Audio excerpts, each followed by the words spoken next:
Muy buenos días y muy buenas tardes. Muchas gracias por acompañarnos en esta ocasión, por permitirnos llegar a sus casas para la inauguración de este diplomado en línea, Encuentros y Desencuentros de la Lengua Española y de las Literaturas Hispánicas, organizado por la Cátedra Carlos Fuentes, la Dirección de Literatura y la sede de la UNAM en España.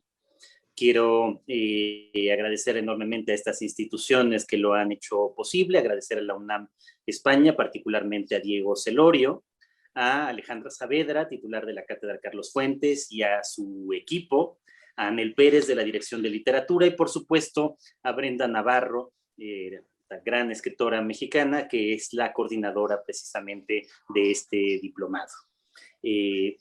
Tenemos un programa que es realmente fantástico, con algunos de los mejores académicos y escritores de la lengua española, para discutir justamente sobre este panorama actual de la literatura en lengua española. Y qué mejor que iniciarlo el día de hoy con una conferencia magistral del escritor argentino Damián Tabarovsky, que está aquí también ya con nosotros. Muchísimas gracias entonces a todas y a todos. Alejandra, Carla, Anel, Brenda y Damián, bienvenido. Muchísimas gracias de verdad por inaugurar este diplomado. Así que sin más, pues le doy la palabra a Anel Pérez, directora de literatura de la Universidad Nacional Autónoma de México. Anel.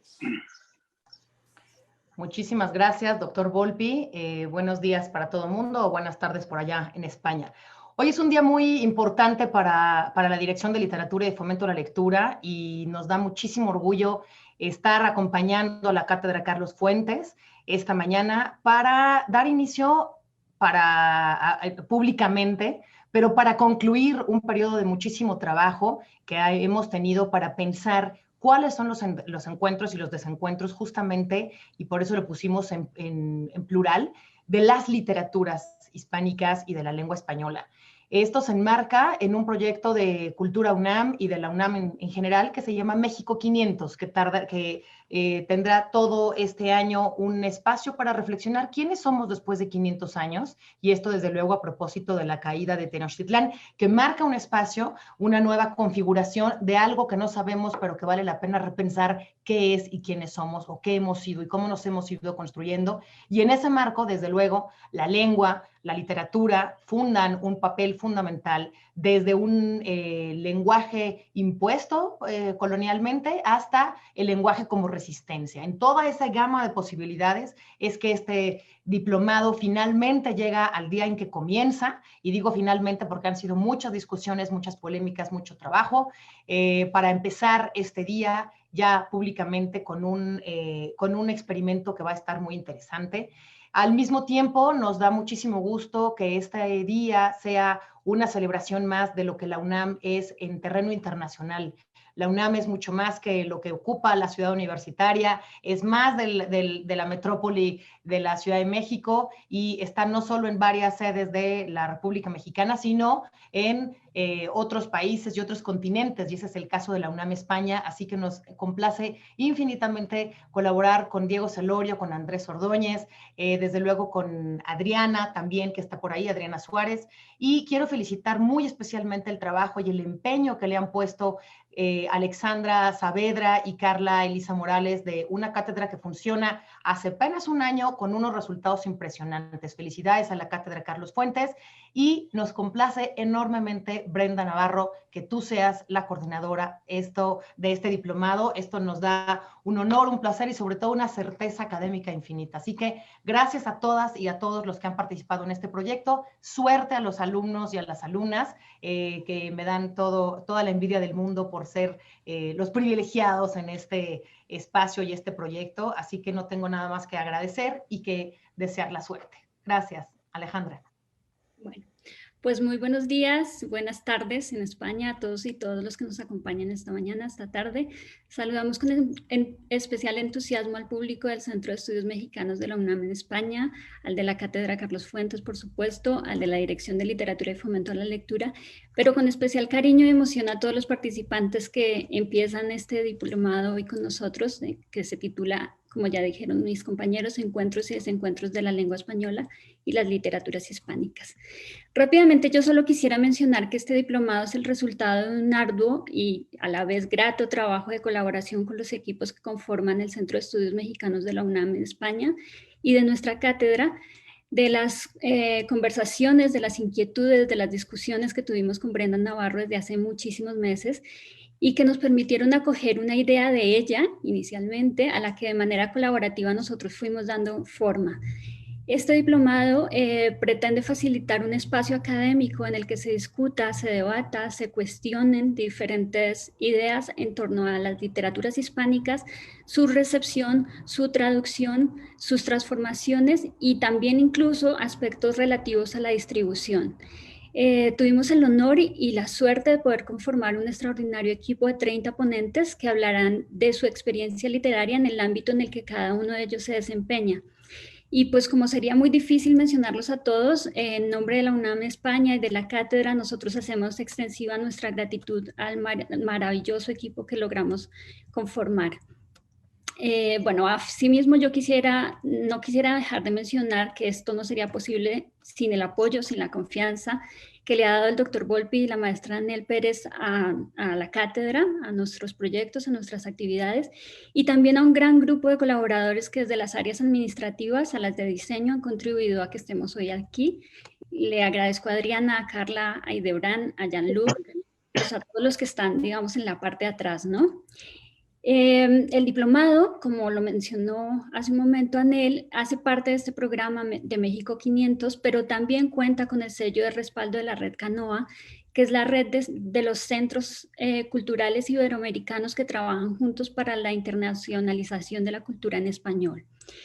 Bueno, finalmente, antes de cederle la palabra a nuestra coordinadora, me permitiré presentarla brevemente, aunque casi que es innecesario hacer esta presentación, pero pues como dije hace un momento, nosotros le debemos el impulso inicial de este proyecto a ella. Brenda Navarro es autora de la novela Casas Vacías, editada por Sexto Piso, traducida al italiano, holandés, portugués, griego y turco. Ha sido premiada con el English Pen Translation Award del 2019 en el Reino Unido, así como con el premio Tigre Juan del 2020, que se concede a la mejor obra narrativa en español publicada en el último año.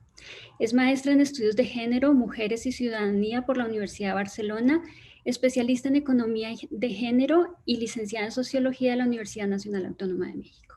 Diplomada en Derechos Humanos con especialidad en acceso a la justicia por la Universidad Iberoamericana y fundadora del proyecto Enjambre Literario del 2016 al 2020. Integrante del Comité de Organización del Encuentro Escritoras y Cuidados y ha colaborado en medios como El País, Pícara Magazine, La Marea, Milenio, Tierra Adentro, entre muchos otros. Brenda, muchísimas gracias por todo el trabajo que has hecho, por todo el trabajo que se viene. Y bueno, no me queda más que desearles éxito, que sea un diplomado muy productivo y muchísima, muchísima suerte. Damián, también muchísimas gracias por acompañarnos, por haber aceptado nuestra invitación. Te lo digo como parte organizadora, pero también como una admiradora de tu trabajo, como una lectora de tus textos. Mil gracias, es un honor que nos acompañes. Sí, lo bueno de ser la penúltima es que ya no tengo que decir muchas cosas porque ya las han dicho casi todas, pero quiero iniciar este diplomado de los encuentros y desencuentros de la lengua española y las literaturas hispánicas diciendo por qué escogí a Damián Tabarovsky para iniciar esta conferencia, y es porque por ahí del año 2017-2018, no recuerdo bien, yo estaba en Barcelona conversando con un editor que colaborará también con el diplomado sobre qué pasaba con los lenguajes latinoamericanos y el lenguaje castellano oficial que existía en España y en Barcelona, que además hay todo un conflicto con el catalán, etc. Y recuerdo que los dos casi que al mismo tiempo dijimos, ¿leíste este artículo sobre Damián en el que Él decía que el poder ya entiende la lengua como una mercancía, y lo dijimos casi al mismo tiempo, al unísono, en acento argentino y acento mexicano, y de ahí se me quedó la semilla de que teníamos que hacer algo, que yo tenía que contactar a Damián, que yo tenía que escucharlo de forma personal, que tenía que hacer que mucha gente latinoamericana lo escuchara, pero especialmente que mucha gente aquí en España lo escuchara, porque su voz sigue siendo muy actual. Lo que él hace como trabajador de la literatura, digámoslo de alguna forma, como editor, como escritor, sigue retumbándonos a todas las personas que nos hemos formado en la literatura. Así que para mí, cuando Damián dijo sí, con la facilidad que lo dijo, sin ningún tipo de preguntas, fue una gran emoción, porque ya como ha dicho Alejandra, han sido meses de mucho trabajo, meses de cerrar agendas y de cuadrar horarios, y eso es lo maravilloso que nos ha traído el online, aunque lo escabroso también, ¿no? Así que, como yo siempre digo, la literatura tiene algo de belleza y algo de horrible siempre, y hay que aprender a convivir con ello. Así que gracias, Damián, gracias por todo lo que estamos conversando a través de tus letras, y gracias por lo que seguramente conversaremos a partir de hoy dentro del diplomado. Hago una breve presentación de Damián, y ahora sí, por favor, le dejamos la palabra, que estoy muy ansiosa de escucharlo, y cuento un poco a todas las personas que no lo conocen, un poquito de su historia. Y digo muy poquito, ¿vale? Damián Tabarovsky nació en Buenos Aires en 1967, es novelista, traductor y ensayista. Entre sus obras se encuentran el ensayo Literatura de Izquierda, El amor bueno, Escritos de un insomne, Una belleza vulgar, entre otras. Es el director editorial de Mar Dulce en Buenos Aires, Argentina, y un referente para la literatura latinoamericana. Hoy nos hace el honor de inaugurar el diplomado con una conferencia llamada Lo que une, lo que separa, lo que reúne. También muchas gracias, el micrófono es tuyo. Bueno, muchísimas gracias. En este momento vienen los agradecimientos de rigor, pero en este caso no es de rigor. Así que primero quiero hacer un agradecimiento a vos, Brenda. Bueno, por lo menos veo que me elegiste en un momento, nunca hablamos por qué me elegiste. Digo, mirá, me elegías porque un día no pagué un café y te debo plata o algo. Por lo menos las razones las comparto. Y muchas gracias a toda la gente de la UNAM. Y si no, como decías vos, nunca inmediatamente dije que sí. Es por algo que se mencionó hace un momento sobre la importancia de la UNAM en toda América Latina. La UNAM es para nosotros, que tenemos en Buenos Aires una universidad relativamente similar a la Universidad de Buenos Aires, la UBA, una universidad masiva, democrática, popular y de alta calidad. Son formatos que están en crisis, o que por lo menos están en discusión en muchos lugares del mundo, y yo, que provengo de allí, siempre voy a estar. Entonces, al contrario, para mí es un honor estar aquí, y luego cuando vi los contenidos de la diplomatura, mucho más cercano me sentí. Así que bueno, ahora, para entrar ya en el tema, voy a estar un poco, cuento, mirando aquí, que no tengo las notas, también un poco no tengo la cámara, sobre estos dos temas que están dando vuelta, porque se menciona la lengua y se menciona a la literatura. Sobre la literatura es bastante más fácil, o tal vez no es tan fácil, pero es un objeto más fácil, o que se puede definir con ciertas normas y tradiciones, que es la literatura. Hay muchas discusiones, pero uno puede decir, esto es la literatura. Sobre la lengua es bastante más complicado decir algo, y justamente por eso quizás es lo que voy a intentar hacer yo hoy, hablar un poco menos de literatura, que en realidad es lo que a mí me interesa, y ojalá haya una segunda oportunidad, y mucho más de literatura hispanoamericana, que es el concepto que vamos a discutir un poco, y preguntar algunas cuestiones sobre la lengua, y recordaba una vieja frase de un filósofo francés, Jean-François Lyotard, que decía: pensar la totalidad ya es totalitario. O sea que no voy a intentar correr ese riesgo de intentar hacer una definición total de la lengua desde todos los puntos de vista, sino a la inversa, por sus intersticios, sus zonas, sus pliegues, como para intentar trazar un mapa un poco estallado tal vez, ojalá en realidad, fragmentado, pero que pueda permitir abrir discusiones, teniendo en cuenta que además pienso esta conversación de hoy, porque además lo pienso como una conversación, dejo de ser una conferencia magistral, esta conversación que se va a continuar durante todo el resto del año con los demás participantes y con los alumnos. Entonces recordaba esa, esa frase de Lyotard, que está en un libro que en francés se llama D'entrée d'union, que en realidad es fácil, a la vez difícil traducir el título, porque el título lo que quiere decir es sobre un guión. Es un libro que está inédito en castellano, pero si mañana la editorial en la que yo trabajo traduciésemos D'entrée d'union con el título sobre un guión, es bastante probable que la mayoría de las personas piensen que están hablando de un guión de cine o de un guión de televisión. Pero no. Lo que está diciendo Lyotard es el guión que separa, que va entre la expresión en francés judeo-cristiano. El castellano a veces se usa con guión, muchas veces sin guión. Él intenta pensar qué es ese guión que está entre las dos palabras, entre judeo y cristiano, el guión como signo lingüístico. Un guión es lo que une, judeo-cristiano, y a la vez lo que separa. Une y separa. Es decir, que de alguna manera el guión funciona precisamente como esta expresión que acabo de decir, como es decir. Cuando pensamos, usamos la expresión es decir. ¿Qué significa es decir? Por ejemplo, una cosa es decir tal otra, de un lado y del otro. En realidad, del otro lado, después del es decir, debería significar lo mismo, pero de otro modo. Estoy explicando, estoy dando vueltas sobre lo mismo, estoy diciendo lo mismo con otras palabras, estoy expandiendo el sentido y por lo tanto, como dirían los lingüistas, ampliando el dominio nocional. Cuando digo tal cosa, es decir, tal otra, esa tal otra vale como tal cosa, pero lo amplía, lo expande el sentido. Es como si dijésemos, por ejemplo, la lengua castellana, es decir, tal otra cosa, y así en un proceso de reformulación permanente.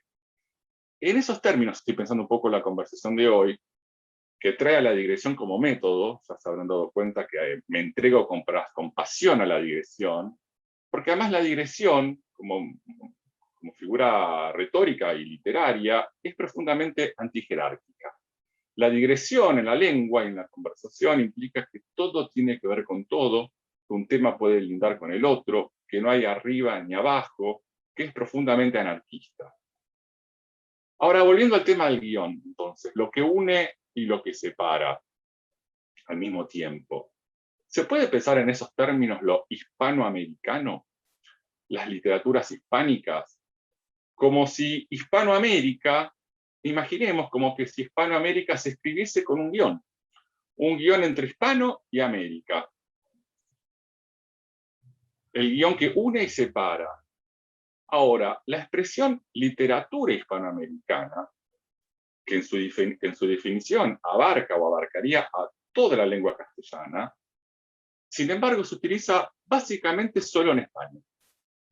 Alguna vez la escuché en México, un país al que fui muchas veces, pero no aparece tanto. No se usa en Argentina, quizás en México se usa un poquito más que en Argentina, pero podría decir que en lo que se llama el Cono Sur, en Argentina, en Chile y en Uruguay, prácticamente no se usa la expresión literatura hispanoamericana. No lo sé en Perú y en Colombia, habría que averiguar.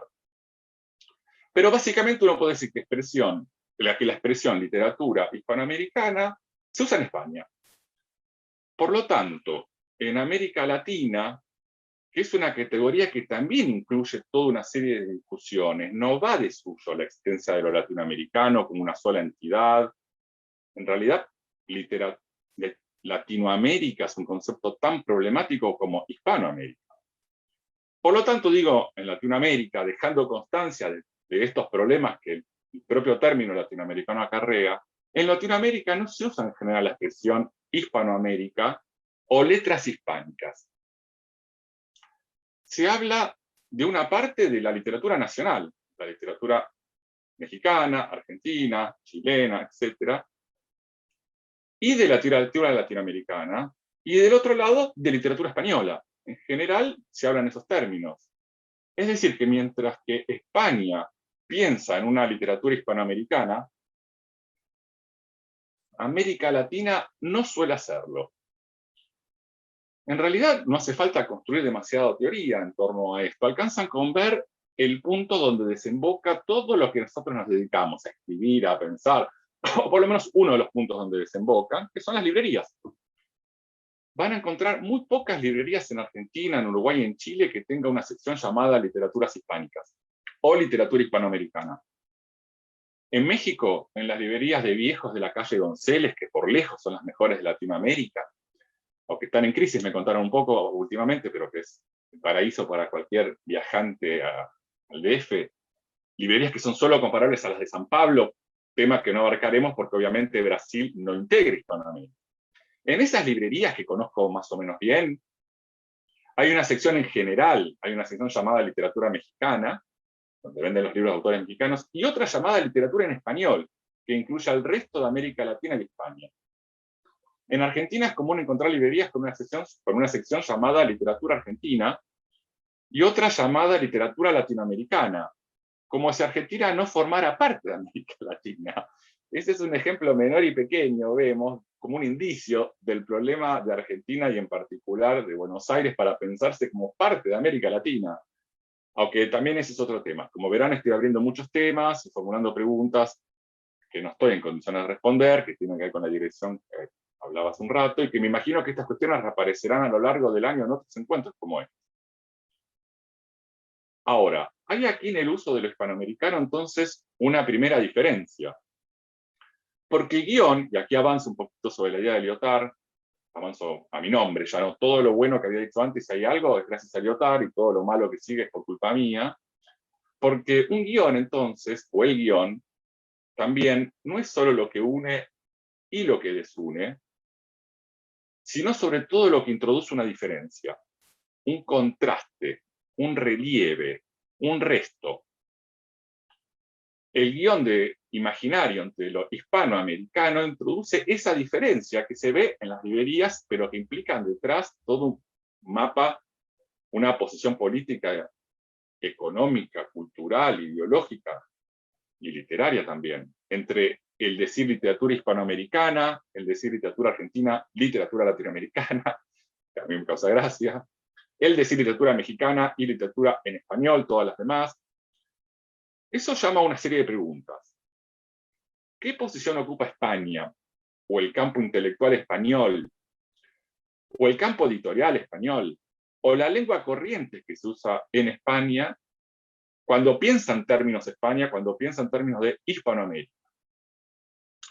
¿Y qué posición ocupa Latinoamérica, o la parte de Latinoamérica en donde se habla castellano, para volver a dejar afuera Brasil? ¿O el campo intelectual latinoamericano cuando no piensa habitualmente en términos de Hispanoamérica? Esas son las preguntas que van a guiar un poco la conversación de hoy, que vamos a ir y volver sobre este mapa fragmentario que decía, y que creo que también es una de las preguntas que van a guiar, me imagino, toda la diplomatura todo este año. Este guión que a la vez une y separa, esa diferencia, ese malentendido tal vez, que remite a aquellos que nos encuentra, nos desencuentra y nos reencuentra de un lado y del otro del océano, puede servir de disparador entonces para reflexionar sobre el estado de la cuestión de, como se llamaba un poco esta conversación, lo que nos une, nos separa y nos reúne. Cuestión que no puede dejar de lado, en mi opinión, al menos tres dimensiones. Una reflexión sobre el funcionamiento del mercado editorial y mediático y sus núcleos centrales y zonas periféricas. Dos, el funcionamiento de la lengua española, en el capitalismo global. Y tres, y por supuesto, la relación de todas estas cuestiones con la literatura, que es, en definitiva, el asunto que más nos interesa. Pero antes quiero volver por un segundo a la noción de malentendido que mencioné hace un segundo, un momento. ¿Cómo entiendo la expresión malentendido y por qué la introduje? En mi opinión, hay que entender al malentendido y al conflicto, porque lo que estoy planteando es a la lengua como un territorio de conflicto, como algo productivo. Propongo entonces pensar en términos de la productividad del conflicto, de la productividad del malentendido, no como un desperdicio, un error, un accidente, sino pensando en términos de productividad de lo que produce. Propongo pensar este asunto del malentendido de lo hispanoamericano, de lo latinoamericano, de América Latina y España, de México y otras literaturas, etc. Propongo pensar este asunto bien lejos de todas esas imágenes edulcoradas, y lugares comunes y cristalizadas de la lengua española como una riqueza, un bien común que tenemos todos, una gran patria. O mejor dicho, propongo pensar estos temas partiendo de eso, porque efectivamente la lengua castellana es nuestro bien común, es nuestra riqueza y es nuestra gran patria. Pero también es un espacio de disputa, de conflictos y de tradiciones distintas y de oposiciones. Y esa conflictividad inherente a las diferentes posiciones en la lengua, posiciones centrales y posiciones periféricas, posiciones vanguardistas y posiciones conservadoras, posiciones de cambio y posiciones de permanencia, hay que leer a esa conflictividad entonces como un aspecto productivo en sentido estricto. La lengua como productora, como produciendo algo, pero también la lengua como producto, como mercancía. De todo esto vamos a hablar hoy, o mejor dicho, ya lo estamos haciendo, ya estamos hablando de toda esta constelación de problemas. Pero permítame mencionar otra precondición, o tal vez otra precaución, porque quiero ser claro hasta donde puede ser claro en la lengua, ¿no? Hasta donde se puede ser claro en la lengua, como decía Lacan, una frase que siempre me gustó mucho de Lacan, usted sabe lo que dijo, pero no puede saber lo que el otro escuchó. Esa idea de conflicto entre centro y periferia, vanguardia y reacciones, o incluso entre literatura y mercado, acá anoté un poco lo que Brenda dijo al pasar, el mercado pide cosas que la realidad no puede, así se introdujo esa tensión también entre literatura y mercado, todos asuntos sobre los que, insisto, vamos a hablar esta tarde, y me imagino que también se hablarán las conversaciones con los demás participantes de este ciclo a lo largo del año. Esta idea de conflicto entonces también está atravesada por otra tensión, una tensión que en América Latina viene desde el siglo XIX, o incluso desde el fin del siglo XVIII, que es la tensión entre cosmopolitismo y nacionalismo. Una conversación sobre el español, sobre el castellano de un lado y del otro del océano, y del sur al norte, porque como decía antes, Latinoamérica tampoco es un dato dado, un dato fijo, algo que tenemos que dar por sentado. Implica pensar también esa tensión entre cosmopolitismo y nacionalismo, y cómo ocurren esas cuestiones hoy en tiempos de globalización, por llamarlo de alguna manera, ¿no? Con el término globalización es un término que no me satisface, que es insuficiente, y por momentos programático o publicitario, publicitario del orden neoliberal, pero que lo voy a usar ahora para avanzar y no detenernos. Entonces, quisiera empezar por el final, o tal vez por el comienzo, por plantear mi postura de entrada. Nada de lo que vengo diciendo, ni lo que se ha dicho hoy, nunca yo hablo desde el nacionalismo. Por supuesto existen las cuestiones nacionales. Vamos a la escuela en un país y no en otro, recibimos ciertas herencias culturales y no otras, pertenecemos a ciertas tradiciones y no a otras. Pero no es nunca, en mi opinión, el nacionalismo la solución a estos problemas, a los problemas que trae la globalización, en nuestro caso a la lengua globalizada. Pero tampoco lo es un cosmopolitismo por momento vacío de sentido, un cosmopolitismo de tipo falsamente humanista, lleno de grandes buenas intenciones y ninguna injerencia en la transformación social. Porque en verdad decir cosmopolitismo hoy, ahora, aquí, en esta conversación, implica correr el riesgo de un cierto ridículo, ¿no? De un tímido grotesco. Tal vez lisa y llanamente del sinsentido. Son todos riesgos que hay que correr, aún pensando en esto y tomando nota. Riesgos que hay que correr tomando nota. ¿De qué? Creo que hay que tomar nota de que el cosmopolitismo, como categoría, como concepto y sobre todo como sensibilidad, en su devenir histórico en Latinoamérica, se ha vuelto irremediablemente cursi, irremediablemente kitsch. El cosmopolitismo clásico, el del fin del siglo XIX a las primeras décadas del XX, en México, en Argentina, en Chile, adquirió varias facetas y formas, pero en general estuvo asociada a una cuestión de clase. Las clases dominantes se permitían ser cosmopolitas, ser ciudadanos del mundo, tener su hogar en todos lados, que en verdad eran dos, en América Latina y en Europa. Por tomar un caso entre tantos y tantos otros, muchos, pocas novelas describen mejor ese modo cosmopolita de clase, y puntualmente la megalomanía de la clase alta rioplatense, que El hombre de la pampa de Jules Supervielle. Publicada en 1923, Supervielle, de lengua francesa, pero nacido en Montevideo, con una gran cultura cerca de nosotros, los latinoamericanos, narra la historia de un terrateniente que, cansado de la chatura de la pampa, de su horizonte plano, hace que un grupo de trabajadores, especies de semiesclavos, construyan una montaña como un volcán para tapar la línea del horizonte y cortar con el aburrimiento de la pampa, mientras rodea ese volcán de fuentes árabes, faisanes y otras especies exóticas. Pero ese falso volcán, bajo el imaginario surrealista de la época, entra en erupción verdadera. Y el estanciero, necesitado de mostrarle al mundo su maravilla, decide viajar a París, capital del mundo para él, para exhibirlo ante el grupo social al que quiere integrarse. Decide entonces llevar una réplica miniatura, en barco, de Montevideo a París. Y obviamente todo le sale mal. El pequeño volcán se derrite, sus anfitriones se burlan de él, inmediatamente se siente rechazado. Viaja de papelón en papelón y de fracaso en fracaso, pero siempre reproduciendo sin ironía lo que en la lectura sí genera un efecto irónico. Los modos de la clase alta rioplatense fascinada con París, con Madrid, con Europa, con el cosmopolitismo europeo ya en decadencia, y con los usos y costumbres de un mundo que se le vuelve al terrateniente rioplatense irremediablemente ajeno. En Latinoamérica, ese cosmopolitismo de clase, sobre el que en Chile ironizó Joaquín Esbarbello, con el que en Perú discutió Juan José Carlos Mariátegui, con el que es leído en atención en México por los poetas que integraron el grupo de los contemporáneos, que al pasar son mis favoritos, etc. Ese cosmopolitismo de clase, con el paso del tiempo, ese cosmopolitismo también entró en decadencia, marcado por la situación de esas clases altas, por una clase alta que paulatinamente fue cambiando París por Miami como escenario de deseos y fantasías. El cosmopolitismo como utopía de una clase ilustrada, culta, elegante, abierta y sensible, en Latinoamérica fue dejando lugar a una nueva clase dominante, marcada por una falta casi total de proyecto cultural, que se encarna, por dar un ejemplo doloroso y brutal, en esos empresarios millonarios en cuentas offshore, llenos de negocios turbios, que suelen llegar a ser presidentes de nuestros países, sin ningún otro proyecto cultural que el del dinero y el dolor que trae aplicado la vida en clave neoliberal. Hoy ese tipo de cosmopolitismo de clase alta del principio del siglo XX se ha vuelto kitsch y casi una parodia de sí mismo. Y luego, en esa situación, llegó la globalización. Es decir, de algún modo, el fin del cosmopolitismo.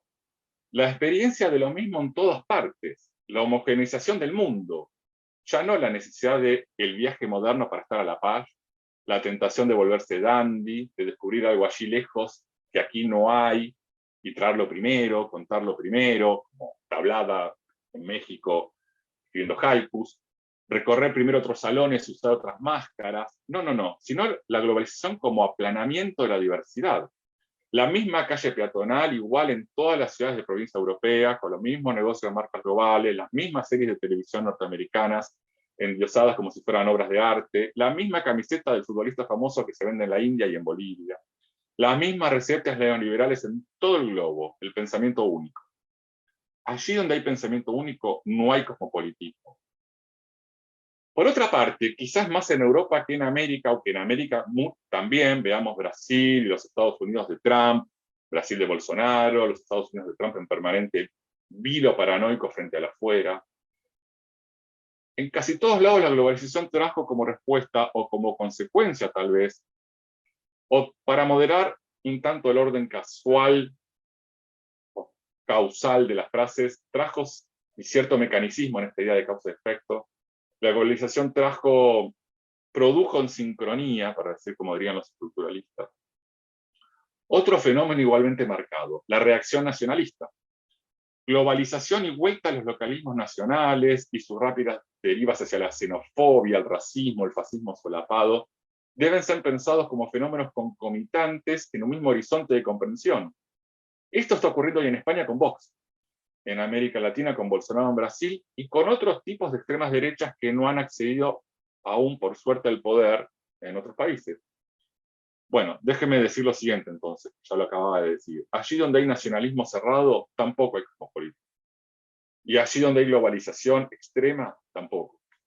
Es tiempo entonces tal vez de pensar en otro tipo de cosmopolitismo. No ese cosmopolitismo de clase que entró en decadencia, sino en un cosmopolitismo otro. Ya no en un cosmopolitismo a la antigua, un cosmopolitismo de clase carente hoy de existencia o que pervive solo de un modo kitsch y sobre todo ausente de todo interés, mucho menos aún en un cosmopolitismo abolido por la mismidad de la globalización y por las reacciones nacionalistas, Lo que genera una paradoja, ¿no? Las reacciones nacionalistas parecen ser iguales en todos lados. Es curioso. Es nacionalista, pero es idéntico, es global. Como una especie de nacionalismo global, ahí hay una paradoja en la lengua. Un oxímoron. Tal vez como tentativa, como horizonte de discusión, siempre provisorio, estemos en condiciones de rescatar ese concepto como politismo para pensarlo de otro modo, darle otro contenido, un contenido crítico. El cosmopolitismo como un modo de cuestionar la globalización y como un modo de cuestionar el nacionalismo neofascista. Un cosmopolitismo de lo abierto, de la diferencia, de lo heterogéneo, incluso de la inadecuación. El cosmopolita ya no sería ese ciudadano del mundo que tiene su casa en todas partes, que se siente pleno en todas partes, que habita el mundo, sino el que, conociendo al mundo como nadie, no se adecua a él. Es el que vive en el malestar frente al estado de las cosas, el que habla castellano para cuestionar desde adentro los lugares comunes del castellano. ¿Es posible un cosmopolitismo de la alteridad? Pensado en ese modo, antes que una sensibilidad de clase, ese cosmopolitismo será una posición política y estética crítica, un cosmopolitismo heterodoxo. Podríamos pensar entonces al castellano y las discusiones y los conflictos en el castellano desde esta perspectiva. Por lo tanto, cualquier comentario crítico que se mencione hoy aquí,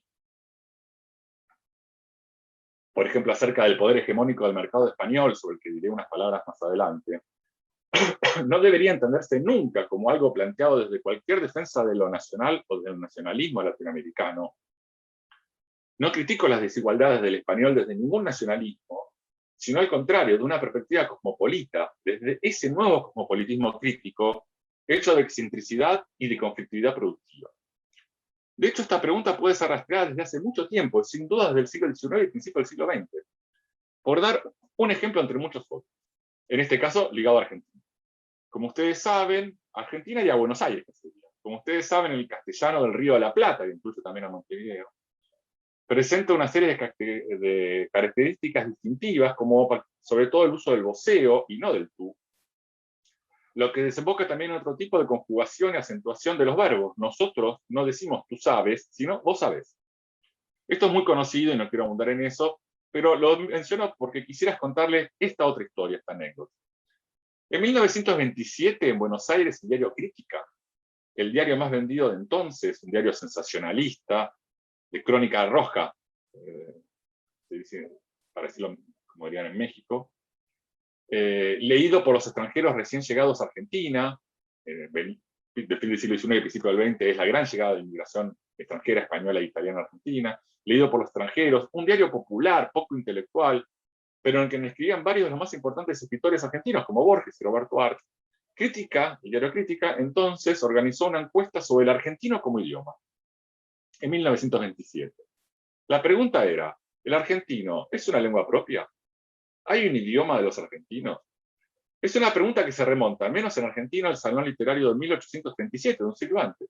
En ese salón aparecen por primera vez, o quizás no por primera vez, pero sí por primera vez de un modo tan visible, varias cuestiones que van a recorrer la historia argentina y de muchos países de América Latina. Por un lado, la idea de generación joven, de la juventud ligada a la novedad, cultural, política y literaria, de tradición romántica, 1837.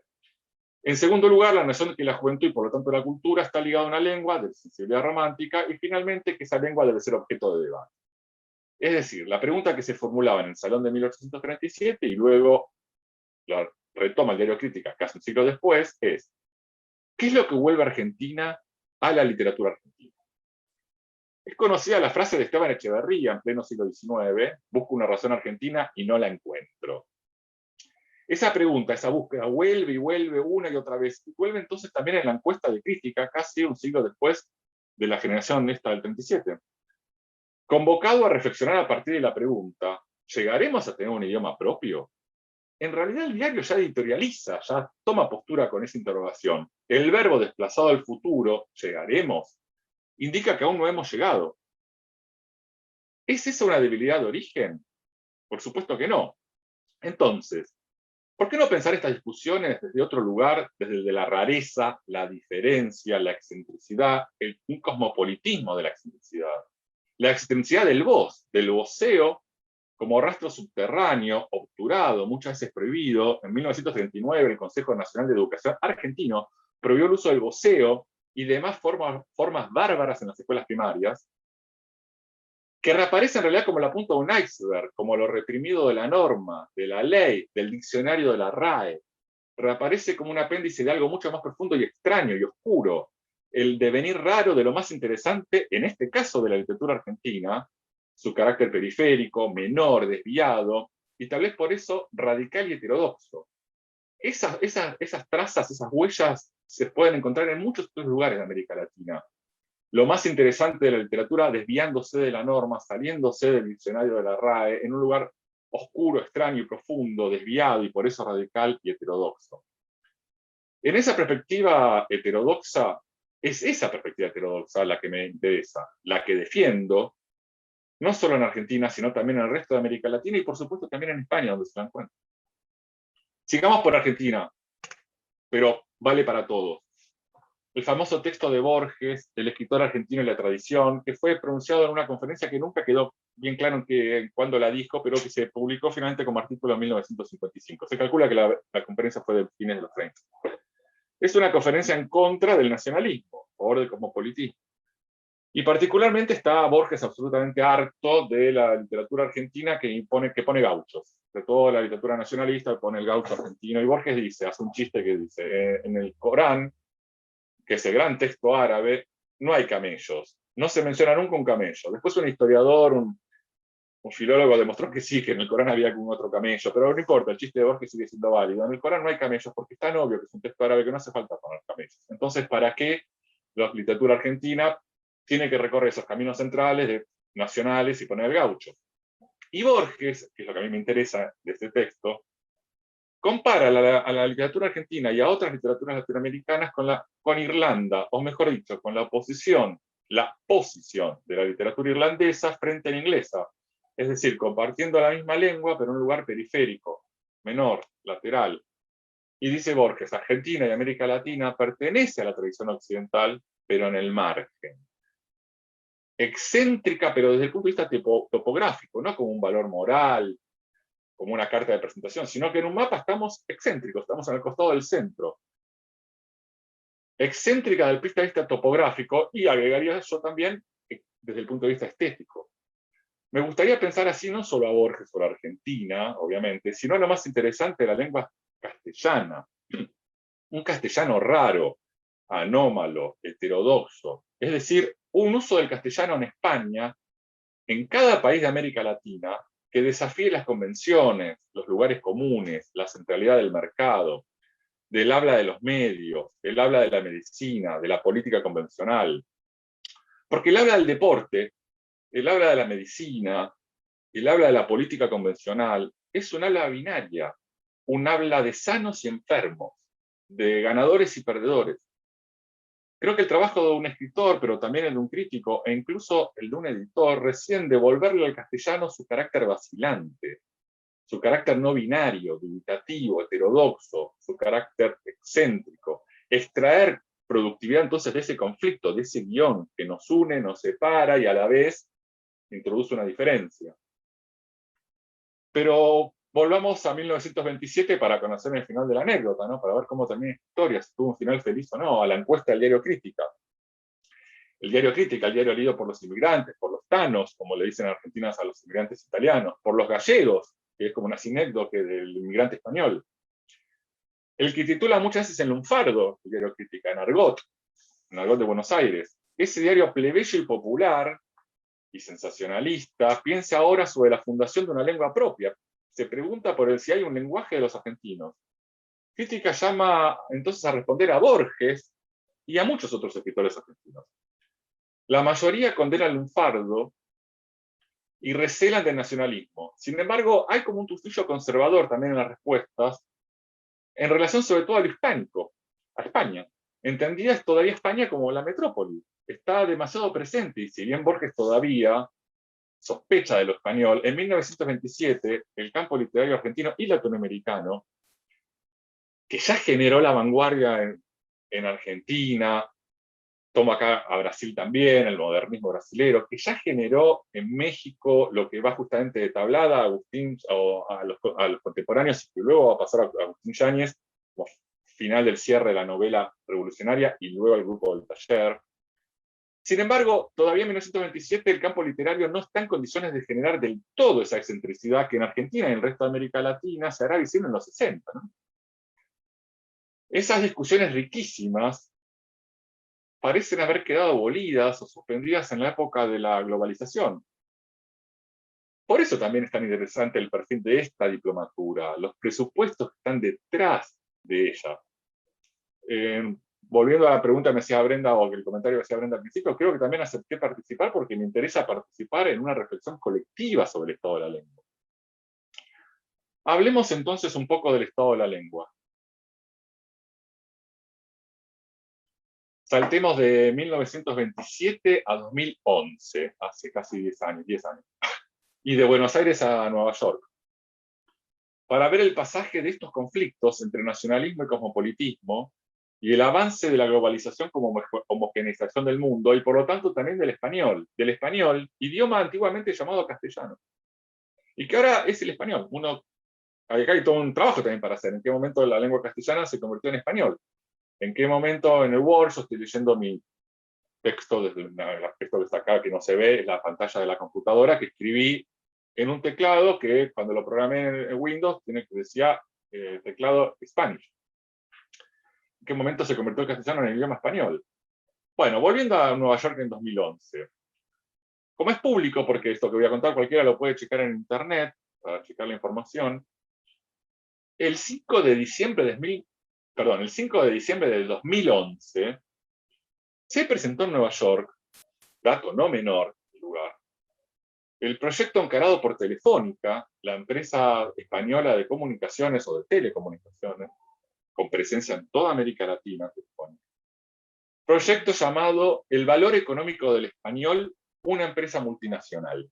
¿Cuándo se publicó en el 2011? Yo lo bajé directamente de la página de Telefónica. Supongo que ahora sí, no sé si se gastando esa página, pero es circular en internet. Se trata de un punto de llegada a un largo proyecto que incluyó investigaciones, publicaciones y discusiones sobre el tema. El tema, lo repito, el valor económico del español, una empresa multinacional. Pero, en realidad, ¿de qué tema estamos hablando? O mejor dicho, ¿qué significa pensar el valor económico de la lengua, de una lengua? O todavía antes, ¿quiénes piensan en el valor económico del idioma? La primera respuesta es evidente, lo piensa una empresa multinacional con sede societaria en España, dedicada a comprar y vender idiomas. En nuestra época, la lengua se ha vuelto una mercancía, en tanto opera en el mercado, como mercancía, que circula por líneas telefónicas, fibras ópticas, teléfonos celulares, satélites, pantallas de todo tipo, nodos, tablets, mensajes de texto, WhatsApp, redes sociales, una mercancía capaz de ser depositada, archivada, en discos duros, elementos móviles, procesadores digitales, y claro está también, archivada en soporte de papel, en libros, revistas, actas judiciales, certificados de defunción. Según el informe de Telefónica de 2011, en España, el idioma español generaba en ese momento el 16% del valor económico del PBI. La lengua se ha convertido en unos recursos económicos claves, como el petróleo,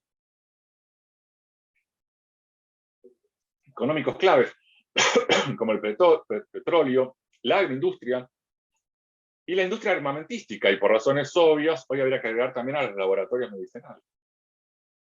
El idioma, considerado antes, antaño, como una riqueza intangible, esto que decíamos en nuestra gran patria, es lo que nos une, considerado como una riqueza intangible, se ha vuelto un valor cotizable en el mercado.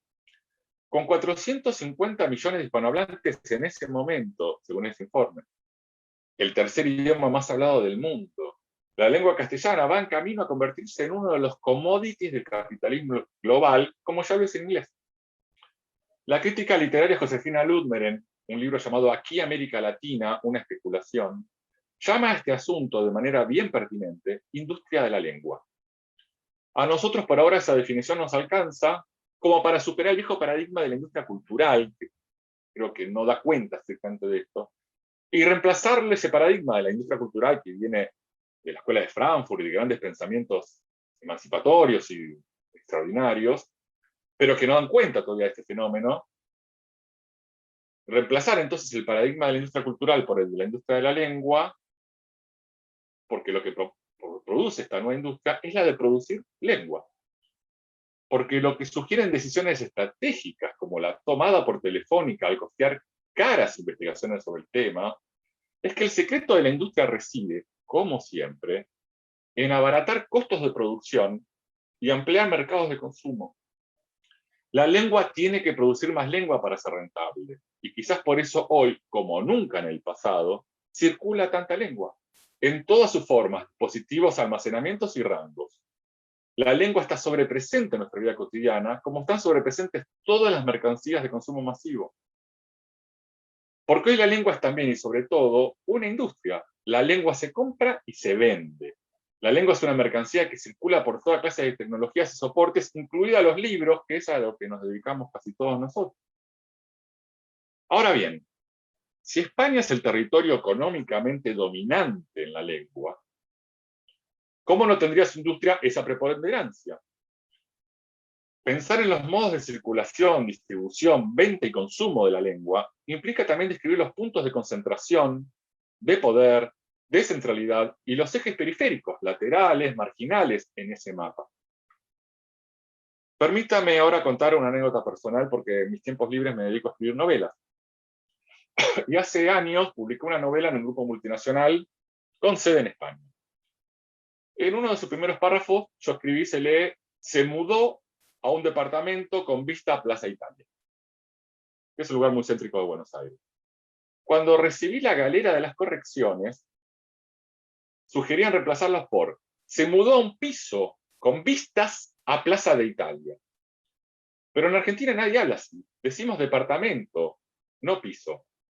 Decimos con vista, no con vistas. Y la plaza se llama Plaza Italia y no Plaza de Italia.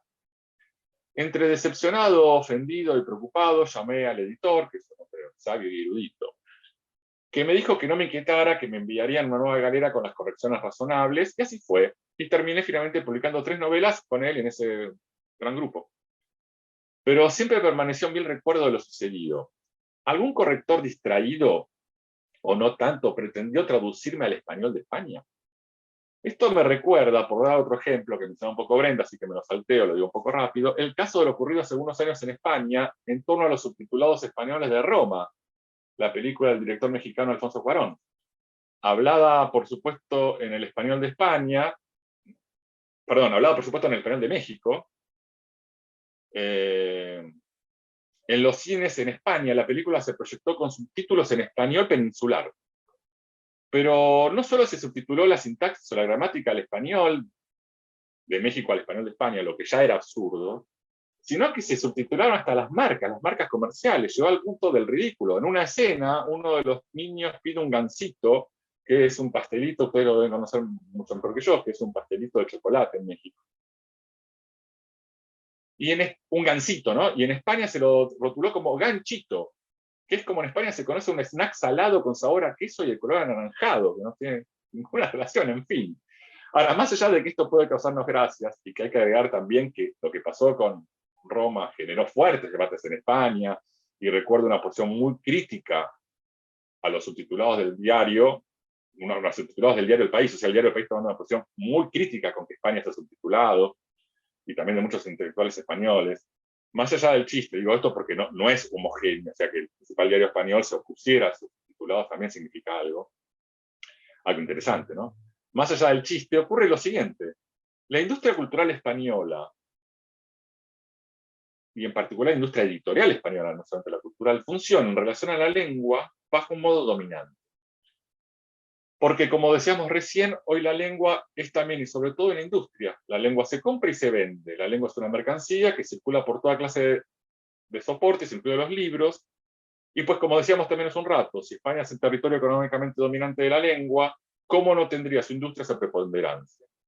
Y digo esto, discuto esto, como empecé diciendo, muy alejado de cualquier perspectiva nacionalista latinoamericana, sino en nombre de este cosmopolitismo.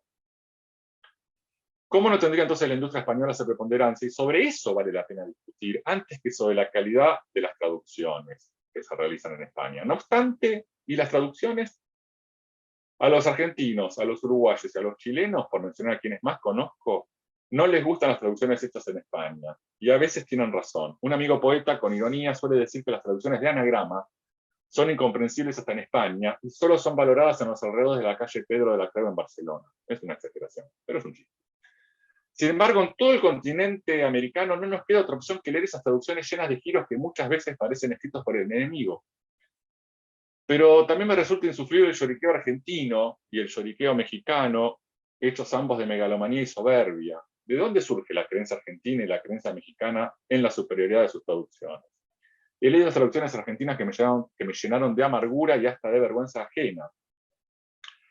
Pero también hay en México y en Argentina una larga tradición de traducciones realizadas por grandes escritores y traductores. En 1945, el ensayista y escritor argentino José Bianco traduce para la Editorial Sur de Buenos Aires The Town of the Freud de Henry James, con un título que logra vertir al castellano toda la complejidad del título en inglés, que es una verdadera obra maestra de la traducción, Otra vuelta de tuerca.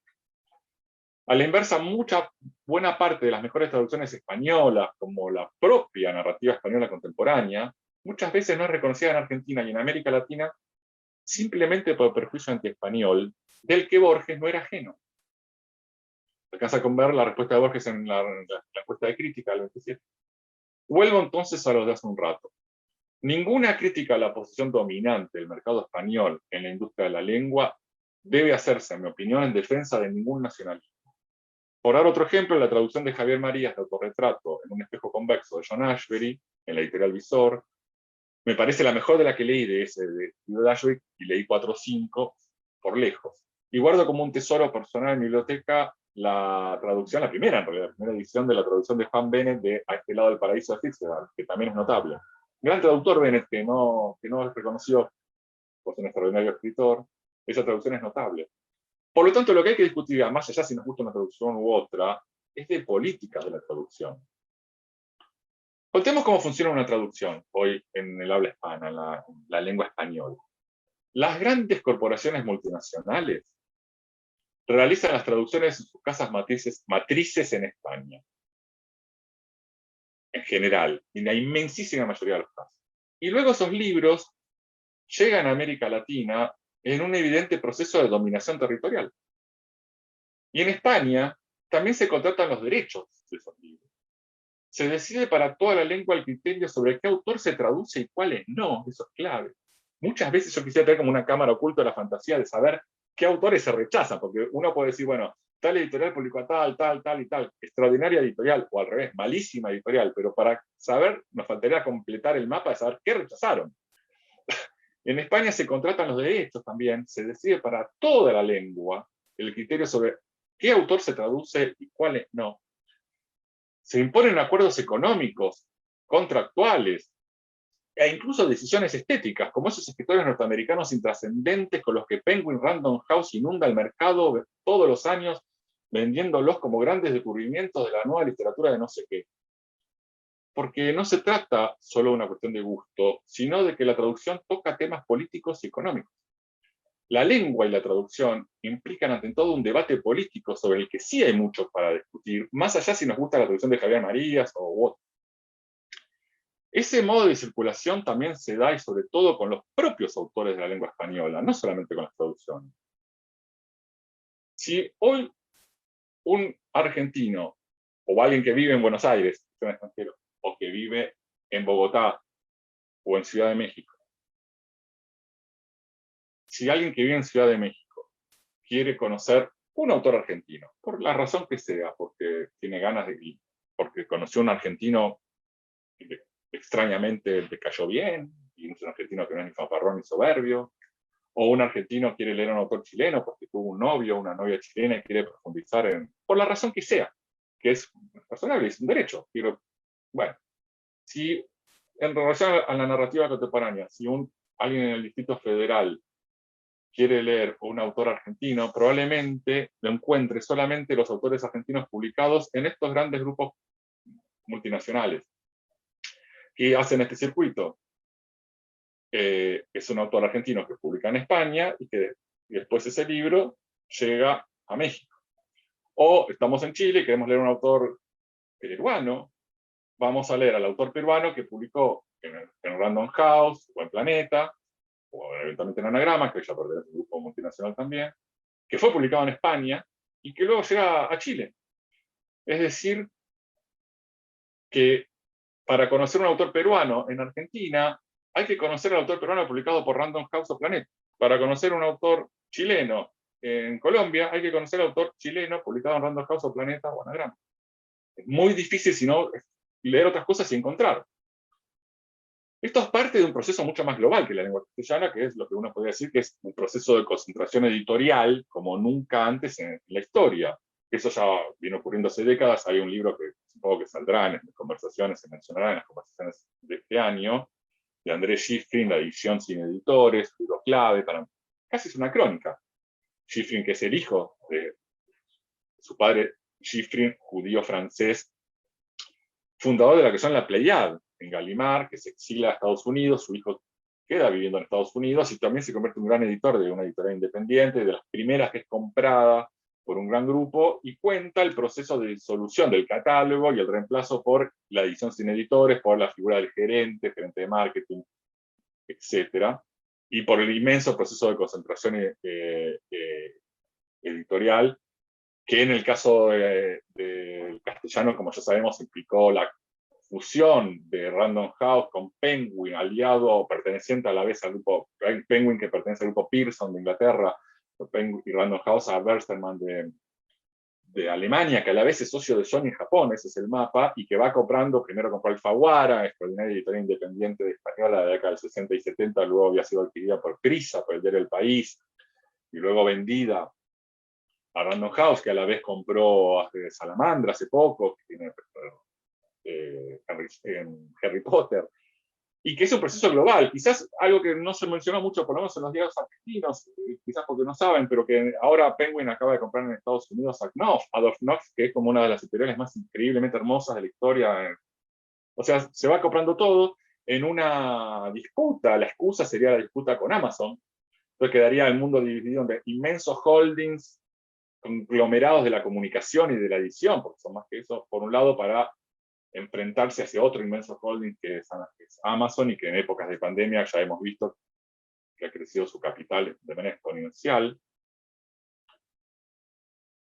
Entonces ese proceso de concentración va mucho más allá que el castellano, pero en el castellano se verifica en esto, que para conocer en general un autor de un país hay que pasar por esos grupos.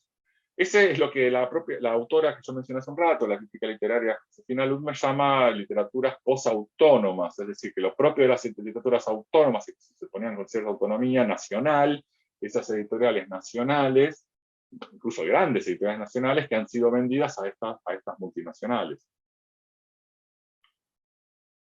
En ese proceso, ya me estoy acercando al final, en este proceso de concentración y de dominio del mercado español sobre toda la lengua, que toma estas decisiones, qué autores se publican y cuáles no, qué traducciones se hacen y cuáles no, qué autores latinoamericanos son publicados en España y cuáles no, y por qué, y que luego bajan a toda América Latina. En las últimas décadas, uno puede decir tal vez que existió siempre.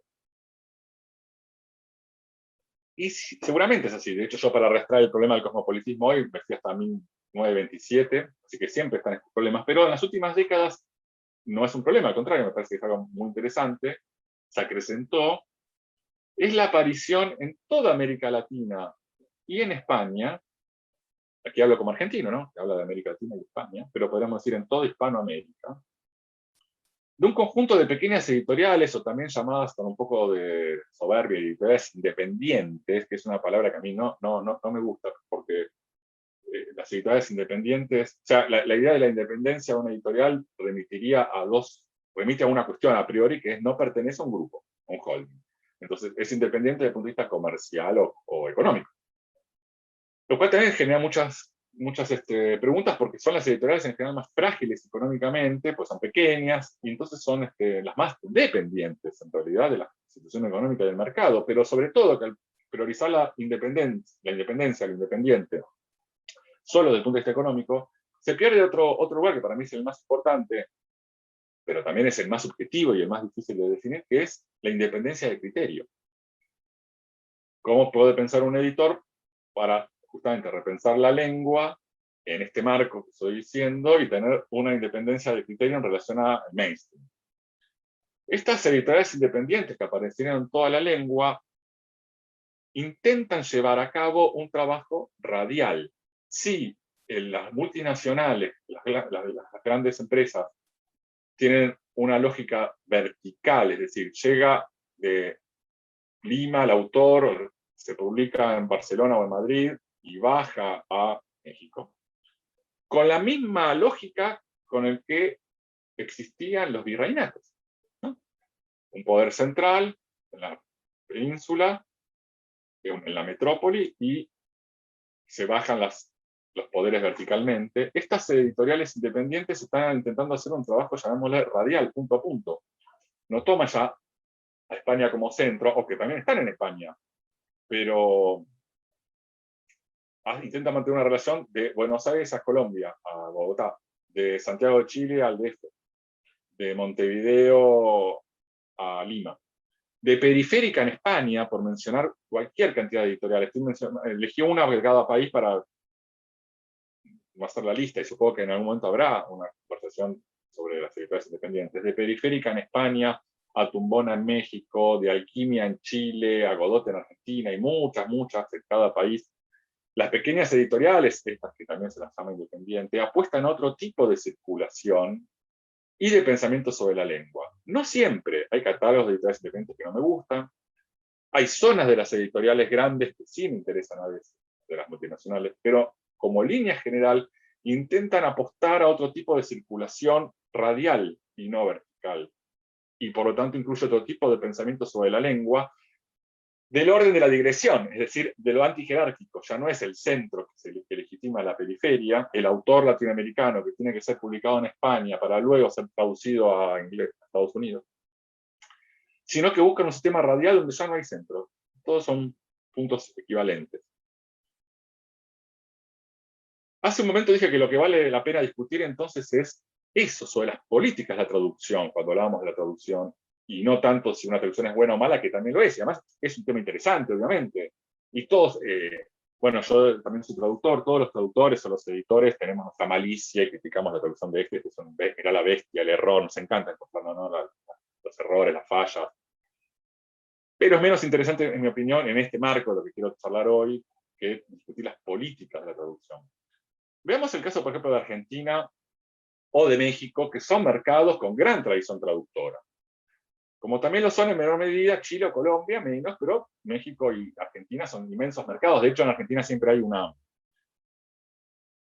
se toma como un chiste una frase de Karl Kraus, del escritor vienés, sobre el Imperio Austrohúngaro, que decía algo así como, ¿cómo era el Imperio Austrohúngaro? Es algo así como, Viena baila, Budapest trabaja y Praga conspira.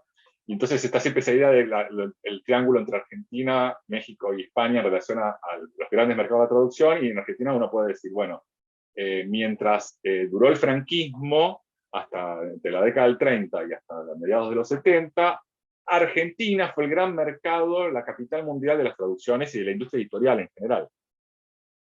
Cuando cae Franco, muere Franco en mediados de los 70, que es concomitante con la dictadura argentina de 1976 y con la llegada de lo neoliberal y de la crisis económica argentina, Argentina se desploma como mercado editorial y como capital de la lengua, y pasa a ser Barcelona y España. Mientras tanto, México siempre está a punto de explotar y nunca llega. Pero México y Argentina son dos grandes mercados de traductores, también como lo son en menor medida hoy Chile y Colombia, que vienen creciendo. El número de ICBN de Colombia, de la industria editorial colombiana, crece año a año.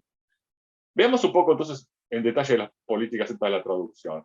Como decía antes, las grandes corporaciones multinacionales, Penguin Random House, Planeta, que es menos multinacional porque es más bien española, pero bueno, tiene una perspectiva multinacional, o Anagrama, que ahora pertenece al grupo Fertinelli y tal, realizan las traducciones en sus casas matrices en España, y luego esos libros llegan a América Latina, ya sea enviando por mail el PDF para que el libro sea impreso en cada país, o enviando el ejemplar impreso desde España. Y en España también se contratan los derechos, se decide para toda la lengua el criterio sobre qué autor se traduce y cuáles no, se imponen acuerdos económicos, contractuales y decisiones éticas. Ante esa situación, en América Latina solo traducen las pequeñas editoriales locales. Ya que en lo que hace la traducción, en ese punto, en respectivo a la traducción, las sedes locales de Planeta, la sede de Planeta en Buenos Aires, en México, o de Penguin, no son más que distribuidoras locales de decisiones que se toman en España. Con alguna excepción, hay algún libro de vez en cuando que se traduce, que Penguin traduce solo en Argentina o en México, pero globalmente es eso. En ese contexto, en América Latina, solo traducen en América Latina las pequeñas editoriales locales. Penguin de Argentina, salvo alguna excepción, no traduce. Penguin de México, tampoco. Penguin de Chile, menos aún. En Argentina, Chile o México, solo traducen las pequeñas editoriales independientes, que por supuesto traducen menos. Sacan 10 libros por año, una traduce 3, otra tiene 4 traducciones, otras 2, otras 5. Y que obviamente tienen una debilidad económica estructural en países, en especial como Argentina, que viven en crisis económica y social permanente. La crisis económica es nuestro pasatiempo favorito, y pone a las editoriales pequeñas e independientes siempre en una situación de crisis. Dicho de otro modo, aunque suene un poco dramático, es lo que es. Si no existieran las editoriales independientes, no existiría más en Argentina la traducción al castellano con inflexión rioplatense. Desaparecería la inmensa tradición mexicana de traducción. Justo esta semana leí El regreso del hijo pródigo de Andrés Gide, una excelente traducción increíble de Xavier Villarrutia. Si no existieran las editoriales independientes mexicanas, no habría traducciones en México. Si no existieran las editoriales independientes argentinas, en Buenos Aires, no habría traducción al español de inflexión rioplatense, que es el que se habla en el Río de la Plata. Sin esa extraordinaria tradición, o esas extraordinarias tradiciones que incluye a México, Argentina, en América Latina solo leeríamos las traducciones realizadas en España. En general, esas traducciones de esos grandes grupos, determinadas por decisiones económicas y estéticas de orden corporativo y gerencial, porque esos son los criterios centrales, con alguna excepción, por supuesto, pero esos son los criterios centrales, corporativo y gerencial, en editoriales como en grupos como Planeta y Random House. Por lo tanto, las traducciones que realiza, por citar otra vez algunos nombres, Taller Editoria en México, o Adrián Hidalgo en Argentina, o Libros de Laurel en Colombia, o Weathers de Chile, y muchas otras en toda América Latina, esas traducciones cumplen una función política, además de estética, política en el sentido de lo que venía diciendo, de una política de la lengua. Porque, y este es otro tema para discutir, otra digresión y otra invitación a la discusión, porque una traducción, además y sobre todo, lo que hace, no solamente vertir de un idioma al otro y conocer un autor que quizás no conocemos, y acceder a algo nuevo, algo que vino de afuera, por supuesto que sí, pero sobre todo lo que hace una traducción es actualizar el estado de la lengua, actualizar el estado de la lengua de llegada. Por eso también es tan extraordinario las retraducciones, las nuevas traducciones de los clásicos. Uno puede ver la evolución, los cambios en el español, leyendo las traducciones de Shakespeare al castellano. Cada traducción marca como un deíctico, como se dice en lingüística, un aquí y ahora, señala, un aquí y ahora geográfico y espacial y temporal. Es decir, tal traducción de Shakespeare hecha en tal lugar, en América Latina o en España, en tal época. Esta nueva traducción de Hamlet, hecha 50 años después en Argentina o en México, ahora. Y cada nueva traducción lo que va haciendo es actualizando el estado de la lengua. La perspectiva de las editoriales independientes va en esa dirección. No tengo tiempo para desarrollar, ya voy terminando porque se va a abrir a las preguntas de nuestra audiencia. Pero si tuviera más tiempo, mencionaría también a las editoriales independientes españolas surgidas en los últimos 15 años. No solamente las de América Latina, que trabajan con una dinámica muy diferente a las antiguas editoriales independientes españolas, como Anagrama o Tusquets, que hoy en realidad ya pertenecen a grandes grupos. Muchas de estas editoriales españolas nuevas, por dar un solo ejemplo, una sola línea de investigación, muchas, no todas, pero muchas, están ubicadas en Madrid y no en Barcelona. Ese solo dato ya implica cambios en el ecosistema editorial español, ya implica cambios en la forma en que la edición española se piensa a sí misma. Eso, entre muchas otras cosas, todas muy interesantes, que están ocurriendo en la edición independiente española en los últimos 15 años. Insisto, no tengo tiempo de entrar en este tema, y además no creo, honestamente, ser yo la persona que esté en condiciones de hablar con pertinencia del caso español. En todo caso, me encantaría, y lo digo también en serio, leer o escuchar alguna charla sobre este asunto. Ojalá este tema aparezca en alguna de las conferencias de este año que yo pienso escribir. Bueno, espero que sepan disculparme todo lo que vengo diciendo hasta acá. La digresión es un poco mi destino y saltar de un tema al otro es mi pasatiempo favorito. Esto quiso ser un mapa de las idas y vueltas del castellano, de los conflictos y puntos de encuentro que hoy nos atraviesan.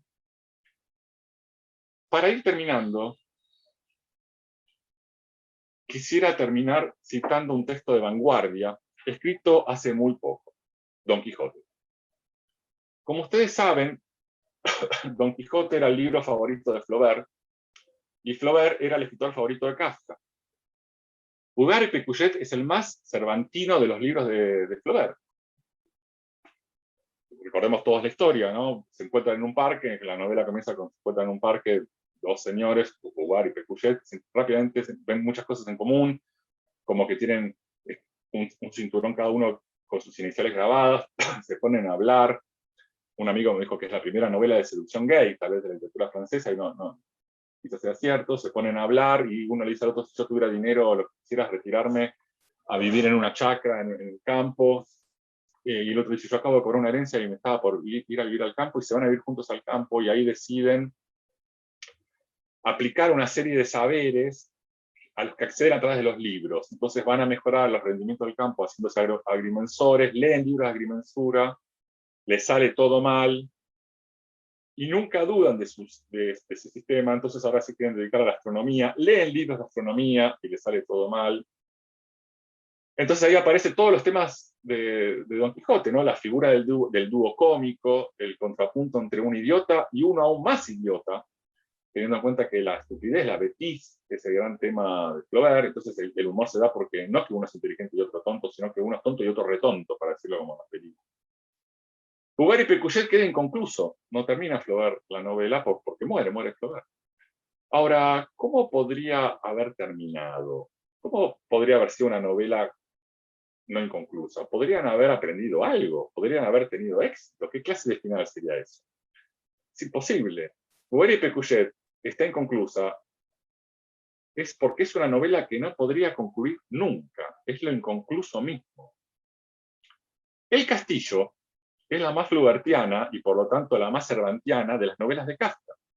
Todos también conocemos de qué se trata el Castillo, sobre todo su peripecia. Alguien que le pregunta a una serie de personas, por supuesto aparecen múltiples temas internos, la relación con la ley, con la burocracia, la despersonalización, etcétera, pero sobre todo es alguien que va preguntando: ¿dónde está el castillo? Un poco más lejos, un poquito más allá. Camina hacia ese lugar más allá y cuando llega, no está el castillo. Vuelve a preguntar: ¿dónde está el castillo? Es un poco más para allá. Y cuando va hacia ese de otro lugar, no está ahí. ¿Y dónde está el castillo ahora? Y es un poco más para allá. El Castillo quedó inconclusa de Kafka, también por la muerte del autor. Pero, ¿cómo podría haber terminado? Podría haber tenido un desenlace. Bouvard y Pécuchet podrían haber llegado a adquirir un conocimiento y a volver a tener sabiduría. Perdería todo el sentido del humor. Podrían haber llegado al Castillo y haber accedido. El Castillo es una novela que no podría concluir nunca más allá de la muerte del autor. Es también lo inconcluso mismo. Pienso al castellano de Cervantes en adelante, en esta magnífica historia en común que tenemos, también bajo el mandato del inconcluso. Y esa inconclusión, ese amor y esos conflictos entre un lado y el otro del océano, esa incompletud, por lo tanto, es, en mi opinión, la fuerza definitiva del castellano.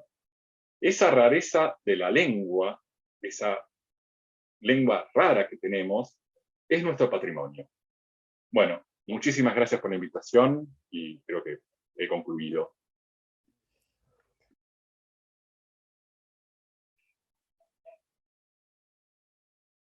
Brenda, ¿estás Perdón, sí, perdón. Muchas gracias, Damián.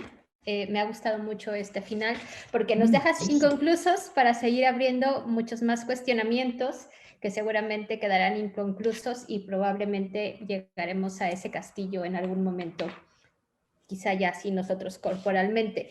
Muchas gracias. Tengo algunas preguntillas. Espero que no todas parezcan salidas de contexto, pero todas tienen que ver con lo que has hablado. Así que empiezo con Dice Héctor Iván González, un diario popular, nada intelectual, has mencionado. Y a él le interesa saber la acepción que se tiene actualmente en Argentina de intelectual, porque en México existe un peyorativo, una cosa irónica ante esa palabra, ¿no? Entonces le hace pensar si México es antiintelectual o si lo estamos viviendo de distinta manera el significado. Bueno, permíteme, antes de contestar eso, que esta es una de las grandes épocas antiintelectuales de la humanidad en general. Los intelectuales o los escritores estamos sometidos a casi a veces la obligación de pedir disculpas. No, pues soy escritor, soy intelectual, ¿y a qué te dedicas? A eso. Pero me refería a intelectual porque, o no intelectual porque en Argentina en la década del 20 había otros periódicos, por ejemplo, un gran diario de la derecha, que era el diario La Nación, que todavía existe, donde escribía Victorio Campo, Borges, el Grupo Sur, que era un diario que tenía un suplemento cultural y notas largas, como podía ser, no sé, tomando el modelo de ciertos diarios europeos, como si hoy fuera a leer Le Monde, uno puede decir que El País es un diario que tiene una perspectiva intelectual, y crítica era todo lo opuesto, era un diario sensacionalista y popular, no como los tabloides ingleses, que llegan a niveles, pero que sí, su público eran estos inmigrantes que tenían a veces 5 o 10 años en Argentina y que tampoco leían perfecto castellano, porque venían del italiano, o eran españoles, pero no tenían conocimiento de la lengua argentina, y entonces escribía con grandes títulos sensacionalistas, y es el que trae la crónica roja al periodismo argentino. Entonces me parecía significativo que ese diario de ese lugar surgiera la pregunta por si el argentino es un idioma o no. Sí, muy bien. Luego, Luis Felipe García pregunta, y tiene mucho que ver con lo que acabas de decir, ¿qué papel tiene actualmente el periodismo en la construcción de la lengua española? Bueno, yo creo que es todo un tema inmenso, ¿no? Menos que otros, el periodismo global me parece que tiene menos influencia que los periodistas. Me parece que el periodismo fue yendo, los medios de comunicación, hacia un modelo norteamericano, no de la lengua, sino de cómo se piensa el producto. Y entonces hay una cierta homogeneidad en todos los diarios latinoamericanos, en muchos, cada uno escrita con su lengua, efectivamente no genera imágenes, en mi opinión, no genera imágenes en la lengua, o sea, nosotros no hablamos, por leer La Vanguardia vamos a leer Mexicano o El País, pero sí que hay un corte en todos lados. El periodismo es una fábrica de producir noticias, ¿no? Es una fábrica también. Entonces hay un determinado modelo, hay una determinada idea que viene de la cultura norteamericana sobre qué es noticiable y qué no. O sea, en los hechos de la vida cotidiana algunos se convierten en noticia, otros no. Bueno, el criterio por el cual se convierte en noticia, de qué manera se convierte en noticia, eso sí va a ser una cierta homogeneidad, por lo menos hasta ahora. Internet cambia mucho en los últimos 4 o 5 años, y la forma de... Si me voy muy largo me decís, porque no es el tema de hoy, ¿no?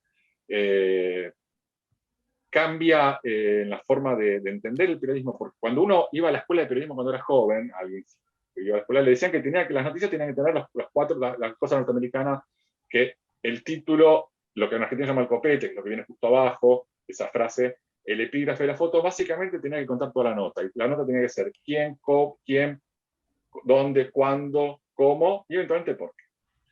Pero ahora, como los diarios están hechos para ver internet y tener clic, poder pagar, las notas dicen todo lo contrario, no te informan nada. Es, sepa de quién está enamorado Jennifer López. Y hay que entrar y cliquear ahí, inclusive en los diarios serios. Entonces, eso puede llegar a cambiar la lógica, no sé si para bien o para mal, pero es otra lógica. Ahora, durante los últimos 20 años, este modelo de homogeneización del formato tabloide, etcétera, para mí tiene mucho más influencia que la propia lengua de cada medio. Muy bien, muchas gracias. Ahora, Samuel Albores nos pregunta, ¿qué opinas sobre el conflicto actual de la traducción de Amanda Gorman, en el que la persona que traduce debe ser también acorde a la escritora? Bueno, espero que por lo que vaya a contestar no me cancelen. Estoy en desacuerdo, o sea, justamente lo único que estoy hablando hoy, o una cosa que estoy hablando es permanentemente, yo no usé la palabra identidad, pero si hubiera tenido que usarlo, hubiera dicho identidades abiertas, plurales, móviles, y no identidades cerradas. O sea, yo reconozco lo que es ser minoría. Lo reconozco por múltiples razones. Una, porque mi apellido es Tabaró, o sea que soy un apellido de minoría. en Argentina y en casi toda América Latina. Pero nunca la minoría debería llevarnos a tener... O sea, hay un chiste, una fábula, que es la fábula de, no sé si se conoce en México y España, la del hombre que se come a otra persona, ¿cómo se llama? El caníbal. En un pueblo hay un caníbal, y va matando gente. Entonces no sabe qué hacer. Entonces uno dice, yo tengo una idea, voy y le voy a disparar un tiro, le dispara el tiro y le erra. Otro dice, yo sé lo que voy a hacer, le voy a dar plata y se va a ir. Le da la plata y el caníbal no se va, y no solamente sino que se lo come. Otro dice, yo sé lo que voy a hacer, voy a meterlo preso, cuando va a meter preso no lo logra hacer y el caníbal se lo come. Y uno dice, yo tengo una idea, yo sé lo que voy a hacer. Va y se lo come. Efectivamente, no está más el caníbal, pero vos te convertiste en caníbal. Entonces, ojo con estas identidades, minorías, a las que yo me siento afín, pertenezco, culturalmente soy eso, que no nos convirtamos en caníbales. Es decir, que no tomemos lo peor de esas identidades mayoritarias, heteronormativas, y etcétera, etcétera, etcétera. Entonces, lo que está pasando ahí con esta traducción, que tampoco seguí mucho el tema a fondo, pero hay otros ejemplos iguales en todos lados, me preocupa, claro que sí. Muy bien, muchas gracias. Luego, María Antonieta Mendívil nos dice, dentro de este cosmopolitismo que tú propones, hablas de disidencia, excentricidad y de la no estandarización del lenguaje. ¿Qué opinas de las lenguas locales o lenguas originarias? ¿Qué pasa con estas lenguas y los nacionalismos?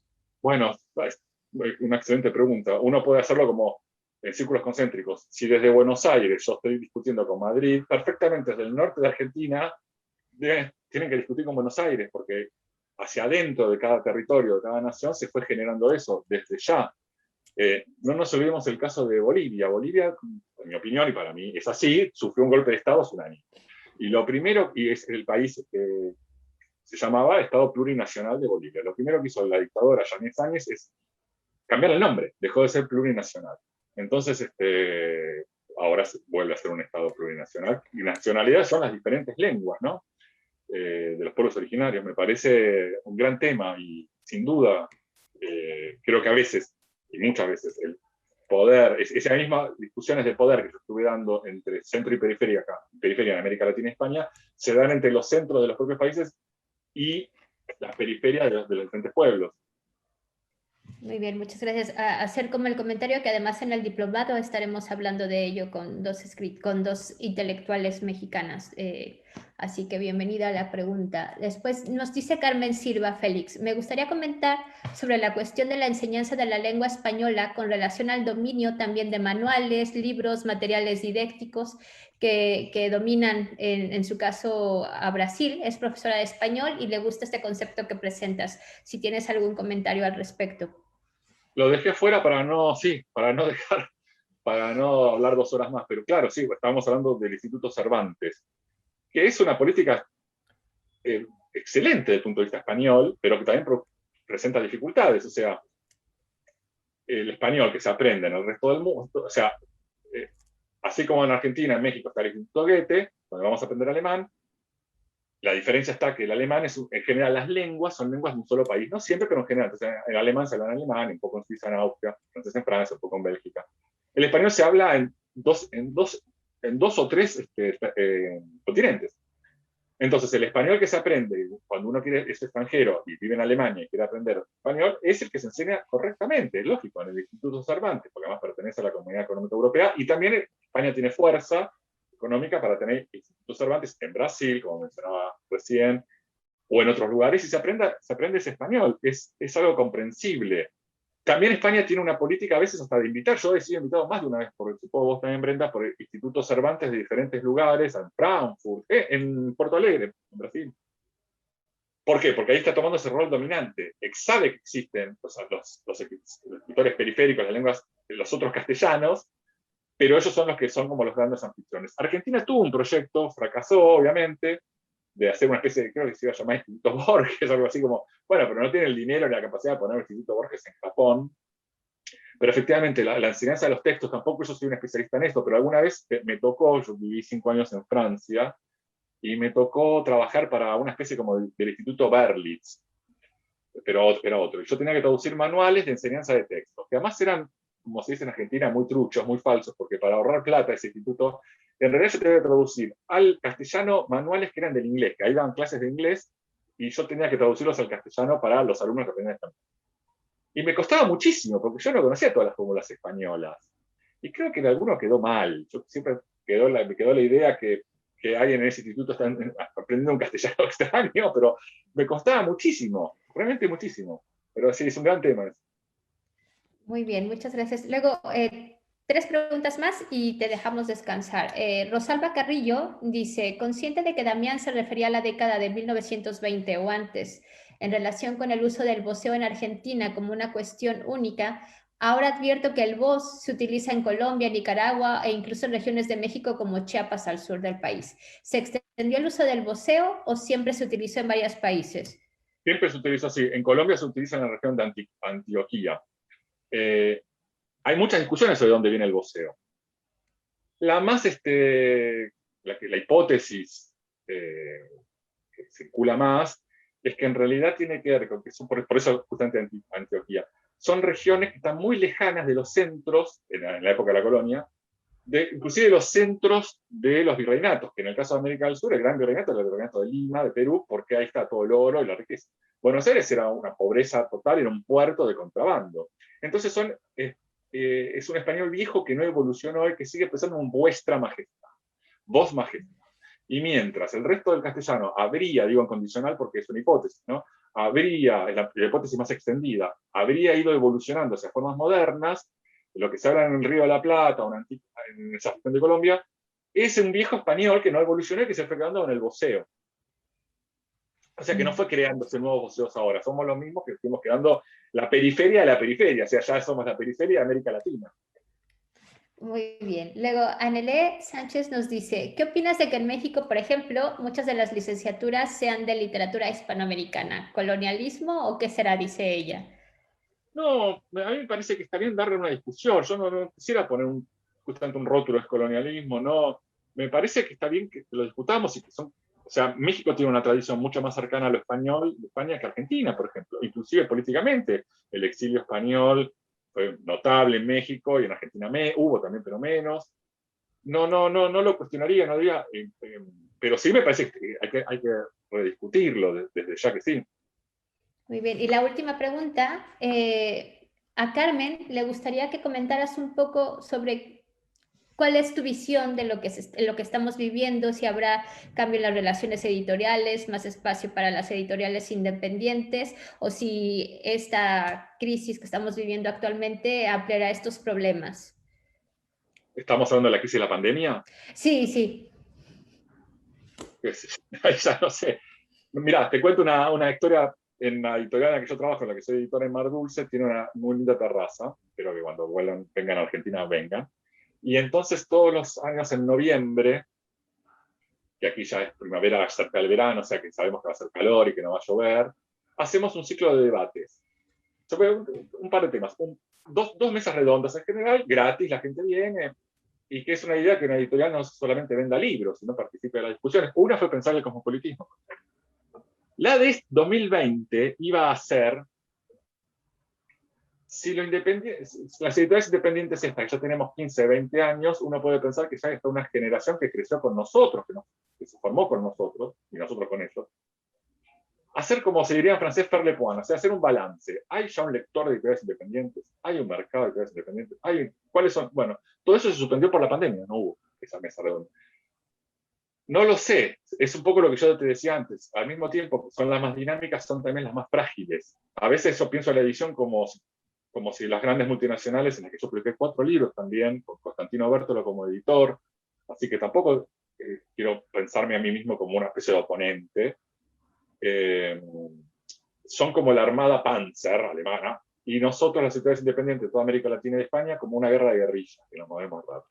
Entonces podemos llegar más rápido, pero también somos más frágiles. La verdad es que no podría decirte que va a pasar con la pandemia nada bueno, es evidente. Sí te puedo decir, hay un ejemplo prepandémico que tiene que ver con España, y ya vamos, querés cerrar, no sé cómo que fue la crisis del 2008 y 2009, que en América Latina y en particular en Argentina, no, como está Argentina está tan lejos de todo, no llegó tanto, y además Argentina está siempre en crisis. Pero para España, la crisis del 2008-2009 fue fuertísima para la industria editorial, además. colecciones enteras que cerraron, editoriales que se vendieron, librerías, muchísimo. Y por otro lado, al mismo tiempo, a partir del 2010-2011, la aparición del ebook, que no explotó como se suponía que iba a explotar. La edición independiente española no fue tan afectada por ninguno de los dos fenómenos. Fueron mucho más las editoriales grandes, y la edición independiente española, donde está Sexto Piso, que es mexicana, pero también tiene pata en España, pero Alfa Decay, Periférica, Impedimenta, Rata Naturae, Nórdica, etc., no cayó sus niveles de venta, ni su presencia en librerías, lograron encontrar su nicho, y ni el ebook, ni la crisis del 2008-2009 las afectó tanto. Así que tal vez, yo no lo sé, pero como mirada optimista, digo, tal vez la edición independiente no sea tan afectada, ojalá. Muy bien, pues muchas gracias, Damián. Para nosotros ha sido un gran honor tenerte, ya te lo hemos dicho en repetidas ocasiones. Espero que la conferencia abra muchos cuestionamientos a quienes pertenecen al diplomado de manera oficial. Muchas gracias a quienes están siguiendo la transmisión. Y Damián, estás invitado a cualquiera de las ponencias, pláticas que desees. Eres totalmente bienvenido. Y yo solamente cerraría con esta necesidad de dejar inconclusas las cosas. ¿Cómo hacer? Entonces, lo dejo como pregunta si quieres contestar algo. ¿Nos volvemos todos guerrilleros dentro de la industria editorial o nos tenemos también que infiltrar en los espacios, digamos, de poder para mantener un equilibrio? ¿Qué hacemos ahí, Damián? ¿Tengo un minuto más? Sí. Porque las dos últimas preguntas son las cosas que no llegué a decir para no hablar tanto, pero acá la tengo escrita, pero igual me la sé de memoria. ¿Qué es esto? Mirá. Es esto. Este es uno de mis autores argentinos favoritos, que se llama Héctor Libertela, Nueva Escritura en América Latina. Estos son todos los libros que leí para preparar la conversación. Y es un libro del año 77, que yo todavía lo tomo muy valioso, que él en realidad está hablando, al terminar el boom, ya en el 77, defiende a esos nuevos autores de esa época, que ya no son García Márquez o Vargas Llosa, sino, por ejemplo, Reinaldo Arenas, Salvador Elizondo, Manuel Ruiz. Pero sobre todo lo que dice es otra cosa. A ver si encuentro la frase, y la leo para decirla mejor que acá. Habla sobre la vanguardia, y dice esto. Cuando se trata de literatura, sugiere un doble movimiento interior a la vanguardia, o la posibilidad de dos vanguardias coexistentes. Una que, apoyada en cierto aparato teórico, alimenta la fantasía de la evolución crítica, la vanguardia de pasos sucesivos, tal como se la entendió el surrealismo, eso agrego yo, el surrealismo, el dadaísmo, una razón. Y su sombra en otra escena, que es esta vanguardia de los 70, y acá viene la respuesta a lo que vos me preguntabas, que simula operar en el cuerpo social como escondida en un caballo de Troya, que mientras espera el momento ilusorio de estallar, se va comprendiendo en su disfraz, reinstaura el mito griego de la astucia, hace su negocio, incluyéndose en un campo convencional de posibles negocios, invierte a largo plazo, indiferente al mecanismo de las pérdidas o de las ganancias.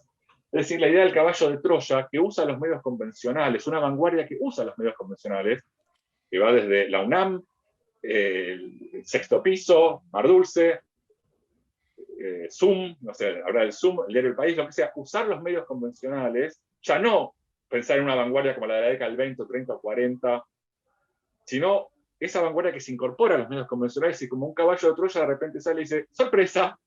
Te traje algo que boicotea todo. Así lo pensaba Héctor Libertela en la década del 70 y yo me siento muy afín. Yo también me siento muy afín. Pues muchas gracias, Damián. A Jorge Volpi también, que no le agradecí. Muchas gracias. Sí, muchas gracias a todos. Cortamos aquí y recuerden a todos los alumnos del Diplomado Oficial que nos vemos en el aula virtual para darnos la bienvenida y conocernos a todos. Muchas gracias a todos. Hasta luego. Gracias.